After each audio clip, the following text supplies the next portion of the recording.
Man, it is. Good morning. I just got back from taking my son to work. And seeing Erica on Twitter about this, about Drewski's video is a joke. I can't believe her publicist and her team is not telling her to stop at this point. Seriously. You need to get a new publicist. You need to get a new PR. All of you guys need to get new PRs because you're losing the camp. And this is what I gotta say to it. Like, this is just a joke. She tweets to Elon Musk because, you know, she's above. And what she says goes. What she says goes. She says, Elon Musk, take this down. Just like, stop. Just stop. I'm not exaggerating when I say this man has now racked up over 100 million views, humiliating me, mocking me, and turning me into a global joke when your platform just lets it spread. This is disgusting, defamatory, and degrading. Remove it. Lord bless us all if she gets in the house and she's a president. If she can't take this, and she wants to run and be on a ticket, are you kidding me? Are you kidding me? Really? Really? Furthermore, let's just back up here and let's talk about everybody that your organization and your affiliations paid in the dark to humiliate Candace Owens. And all the bots and all your little paid videos and all your little propaganda wars that you guys have created, not just against Candace, but against various other people investigating the assassination of your husband, seeing as none of you guys want to do it. So it's okay for you guys to, let's just see here, be disgusting, be defamatory, and degrading to other people. But when it slaps back around, it's a problem and it must be removed. I just want to make sure I'm on the same page as your integrity and your dignity. Like, let's just stand there for a minute and soak it in. And you want to run on a ticket? And you don't have the skin for this? You don't have the skin for this. You're calling yourself out by acting like this. You are. You're walking into it. No one else is to blame but you. It's not the video. It's you. You need to look in the mirror.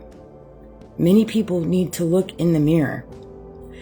You can't expect something to not come back around if you're the one pouring it out into this world. It's oxymoron. And that's in so many different facets of life. I'm not just talking about her. I'm talking about so many different various facets. So many different various facets. This is the world that we are walking into. It just is. It's the only way for change. And what we've been doing has not been working. I mean, it's just crazy to me. On Twitter, I'm not exaggerating when I say this man has now, I'm not even lying, the shit was funny as hell. That was AI, I saw this video of those braces. And Meghan McCain coming in on the fly. I mean, you guys. So, this came to me last night after I watched that movie, Mercy, the second time, and I had my conversations with my family. I also think it's funny that we have people in this world that critique someone, anyone, in pursuit of truth, if they aren't even fighting for it. You can't critique anyone, in my mind, in my world, in my reality. This is my opinion, so these are my beliefs. But you can't critique anyone in pursuit of truth if you're not even in pursuit of truth. It's not your place. It's not your role. You don't get the positioning of that. Like, for example, you can't critique Candace in pursuit of truth in this investigation if you're not on the side of the fence advocating for it either. Like, where are those rights to you?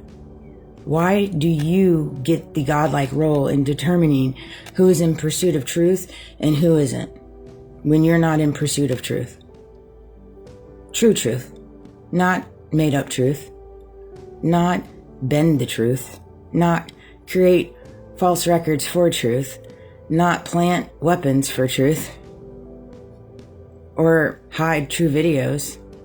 I mean, on Ian Carroll's live, and he was going over the amount of live cameras we have throughout the United States.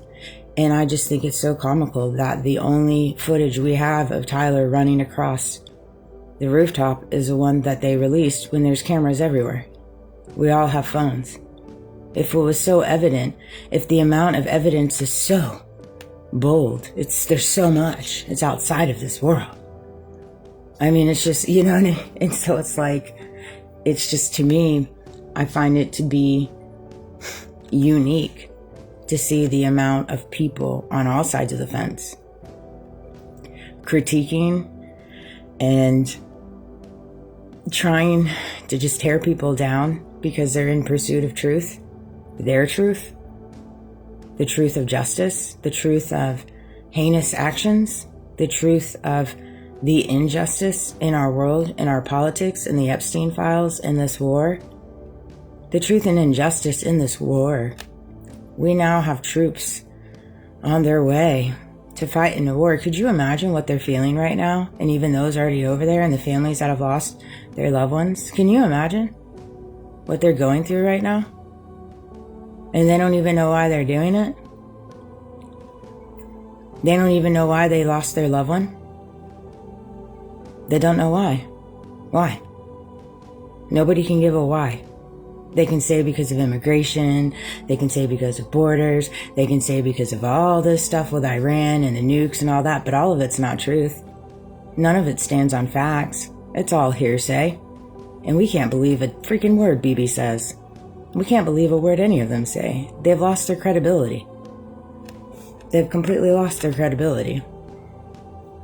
And so could you imagine what these people are feeling right now? Valhalla Nate had a wonderful video that he put out yesterday. Since the age range has raised to 42, all these men, all these MAGA supporters, all these people supporting this war and fighting for Israel can now enlist. They can enlist. They surely can. They want this war, so have at it. Have at it. Send your sons and daughters. Send them. You know, that's another thing that came to me.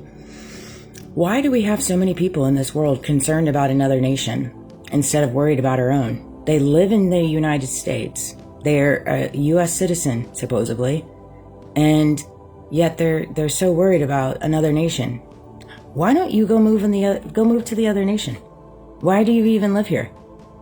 If you're so concerned for Israel, move there. Go be in Israel. That is where your heart is. That's what you're fighting for. That's where your truth resides. So go. Why are you here? Why? I mean, these are just easy questions that cannot be addressed. Why? Why can't this be addressed? They're not being addressed because they don't have an answer. Well, there is an answer. They just don't want to say it out loud. But then not saying it out loud is the answer. And we all know it. And that's why everybody's fed up. They're fed up. They're fed up with the economy. They're fed up with losing their loved ones for no reason. They're fed up with how you guys have been running things. Everybody's fed up. They're fed up with the lies. They're fed up with the psyops. Fed up. They're done. Put a fork in them, they're done.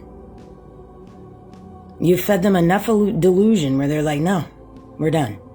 I get it. I got to that point too. It's like, no, I'm done. Sure, we can call it delusion. Whatever helps you sleep at night, but I'm done eating and absolving the delusion that you guys keep feeding me. Whether it's on the grandiose stage or whether it's in my personal life that they be feeding me delusion. I'm done. I'm not going to take it.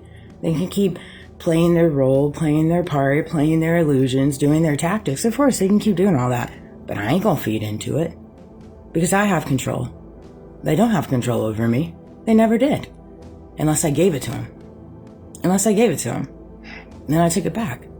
But yeah, Erica, Elon's not going to come in and save you. You should save yourself. Look in the mirror. And you want to run for the ticket? You want to run for possibly vice presidency in 2020?